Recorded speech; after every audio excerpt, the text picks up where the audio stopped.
Hello दोस्तों, मैं ललित पटेल आपका अपना इंडी चैनल में हार्दिक स्वागत एवं नए साल में आप अपने जीवन की बुलंदियों को छूने के लिए उत्साह और उमंग के साथ अग्रसर रहें और अपने जीवन की बुलंदियों को छुएं और आप सभी का जीवन परिवार सहित सुखमय रहे, ऐसी हम इस वर्ष से प्रार्थना करते हैं।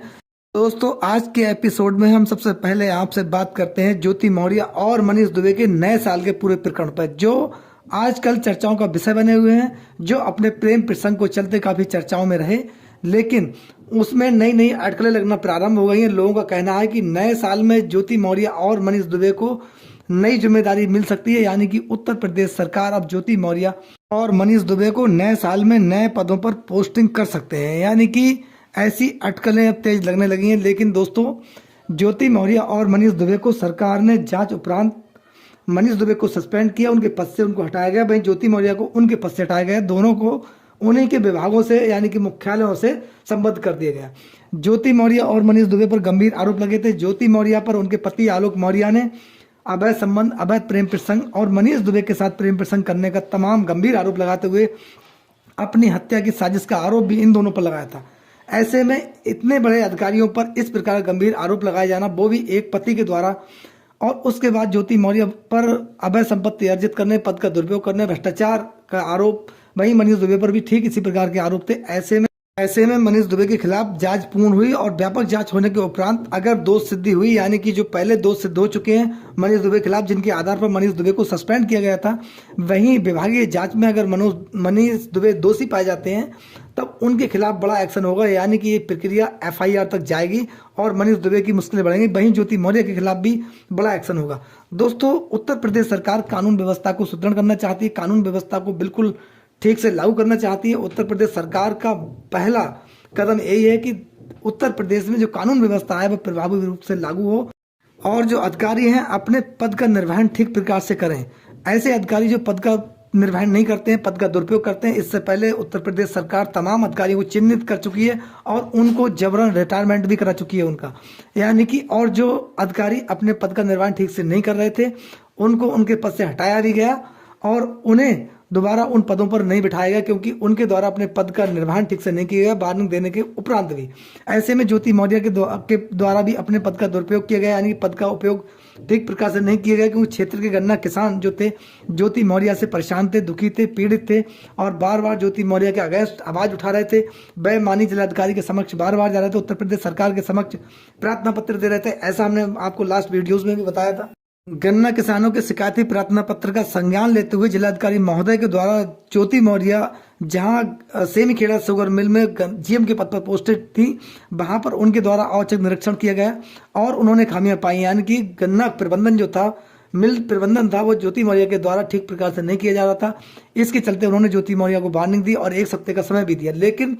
मिल प्रबंधन में किसी प्रकार कोई सुधार नहीं हुआ। इसके चलते ज्योति मौर्य के खिलाफ एक्शन हुआ और ज्योति मौर्य को उनके पद से हटा दिया गया। दोस्तों, ऐसे में उत्तर प्रदेश सरकार ये क्लियर करना चाहती है कि केवल प्रदेश में कानून व्यवस्था बिल्कुल अधिकारी अपनी क्षमता के अनुरूप करें, यानी कि जो उनकी क्षमता है, कार्य क्षमता है, उसके अनुरूप जरूर करें, अपने पद की गर्मा गिराने का काम न करें, अपने शिथिलता कार्य में बिल्कुल ना बढ़ते और क्षेत्र की जनता है उसको सपोर्ट करने का काम करें, किसानों को आगे बढ़ाएं और जनता की समस्याओं को ध्यान में रखें और उन समस्याओं का निराकरण करने में पूर्ण अपना सहयोग करें, वो उनका प्रमुख दायित्व है। ऐसे में अपने कार्य से बचना या अपने पद का दायित्व ठीक से नहीं निभाना और पद का दुरुपयोग करना, ऐसे तमाम आरोप जब ज्योति मौर्य पर लगते हैं, वहीं मनीष दुबे पर भी इसी प्रकार के आरोप है। ऐसे में उत्तर प्रदेश सरकार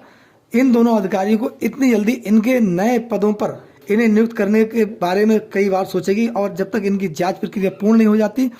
तब तक इन्हें किसी नए पद पर बिठाना शायद ये माना जा रहा है कि मुश्किल हो सकता है। दोस्तों, वहीं हम आपसे बात करते हैं आशीष गुप्ता, यानी कि न्याय तहसीलदार आशीष गुप्ता के द्वारा अपने प्रेम प्रसंग के चलते हिंदू धर्म छोड़कर मुस्लिम धर्म ग्रहण किया गया और उन्होंने उसके बाद अपना निकाह किया, यानी कि पूर्व पत्नी होते हुए, 2 बच्चे होते हुए उन्होंने दूसरी महिला के साथ मुस्लिम धर्म ग्रहण करने के बाद निकाह किया। वहीं जब आशीष गुप्ता की पत्नी मीडिया के सामने आई और उन्होंने अपनी पूरी बात मीडिया को बताई, उसके बाद इस प्रकरण में एफआईआर दर्ज हुई। एफआईआर दर्ज होने के बाद जो लोग निकाह में शामिल थे, जिस मौलवी के द्वारा निकाह किया गया था,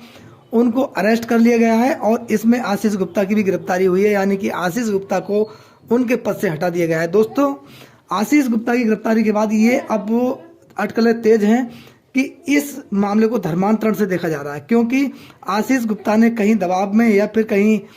किसी प्रलोभन के चलते अपना धर्म छोड़कर मुस्लिम धर्म तो ग्रहण नहीं किया। इस प्रकरण पर भी जांच हो रही है और जांच प्रक्रिया में जो भी लोग सामने आते हैं, यानी कि जिनके नाम सामने आते हैं, चिन्हित होते हैं, उनके खिलाफ भी बड़ा एक्शन होगा। वहीं आशीष गुप्ता की पत्नी का कहना है कि आशीष गुप्ता के द्वारा उन्हें बहुत समय, लंबे समय से प्रताड़ित किया जा रहा था, परेशान किया जा रहा था और वो उन्हें गुमराह करने का काम कर रहे थे। और उन्होंने जिस प्रकार से अपने प्रेम प्रसंग के चलते एक मुस्लिम महिला से निकाह किया है, इसके पीछे उन्होंने तमाम कारण जांच अधिकारी के समक्ष रखे हैं और तमाम जो एविडेंस है वो भी जांच अधिकारी के समक्ष दिए हैं। ऐसे में आशीष गुप्ता की भी मुश्किलें बढ़ेंगी। दोस्तों, हम यहाँ पर आपसे बात ये करना चाहते हैं भारतीय संस्कृति की। तमाम अधिकारी हमारे जिनके नाम ऐसे बहुत लंबी फहरिस्त हो सकती है, जो अपने पद पर रहते हुए अवैध संबंध, अवैध प्रेम प्रसंग के चलते चर्चाओं में आते हैं, लेकिन ऐसे कुछ ही अधिकारी होते हैं जो अपने पद का निर्वहन ठीक प्रकार से नहीं करते, पद का दुरुपयोग करते हैं, अपने निजी हित और स्वहित देखते हुए अपने पद और पावर का इस्तेमाल करते हैं। वह देश की जनता और समाज के लिए बिल्कुल एक बार भी नहीं सोचते और अपने पद का दुरुपयोग करते हैं, अपने निजी हित और निजी स्वार्थ सिद्ध करने में लगे रहते हैं। दोस्तों, ऐसे अधिकारियों का अपने पद पर बना रहना और समाज के लिए बहुत ही घातक है। लेकिन कुछ अधिकारी ही इस प्रकार के हैं। हमारे देश के बहुत से ऐसे अधिकारी हैं जो अपने पद का निर्वहन ठीक प्रकार से करते हैं और उनका पूरा जीवन राष्ट्र और समाज सेवा में ही लगा रहा। उन्होंने देश के लिए तमाम ऐसे कार्य किए, ऐसे बहुत से काम किए, बड़े बड़े काम किए जो आज भी राष्ट्र और समाज के लिए लाभप्रद हैं, जिनका राष्ट्र के लिए समर्पित कामों का वर्णन शब्दों में किया जाना बहुत मुश्किल है। दोस्तों, हमारा भारत देश विविधताओं वाला देश है। भारतीय संस्कृति के कायल विदेशी भी हैं। भारतीय संस्कृति को मानने वाले विदेशों में बहुत सारे लोग हैं जो भारतीय संस्कृति को सर्वोपरि मानते हैं। लेकिन कुछ लोग हमारे देश में ऐसे भी हैं जो हमारी भारतीय संस्कृति पर पाश्चात्य सभ्यता का पूर्णतः असर डालना चाहते हैं, यानी कि पाश्चात्य सभ्यता का प्रभाव देश की संस्कृति पर डालना चाहते हैं, जो देश और समाज के लिए एक प्रकार से देखा जाए तो आने वाले समय में घातक हो सकता है, क्योंकि भारतीय संस्कृति का डंका पूरी दुनिया में बजता है। वहीं हिंदुस्तान में इस प्रकार की पाश्चात्य सभ्यता को अगर आगे आने वाले समय में बढ़ावा दिया जाएगा, तब देश की संस्कृति पर कहीं ना कहीं प्रभाव पड़ेगा, जिसका दुष्प्रभाव आने वाली नस्लों पर पड़ने वाला है। दोस्तों, इससे हमें बचने के लिए सजग रहना पड़ेगा। इस प्रकार की जो ताकतें देश में काम कर रही हैं, पाश्चात्य सभ्यताओं को आगे बढ़ाने में प्रभावी हैं, उनसे बचना होगा, उनको समझना होगा और भारतीय संस्कृति को संजोए रखने के लिए हमें अग्रणी रहना पड़ेगा। दोस्तों, इस पूरे एपिसोड पर आपकी क्या राय है? अपनी राय हमें कमेंट्स बॉक्स में जरूर दें। आपके बहुत बहुत प्यार के लिए आपका बहुत बहुत धन्यवाद। नमस्कार, जय हिंद, जय भारत।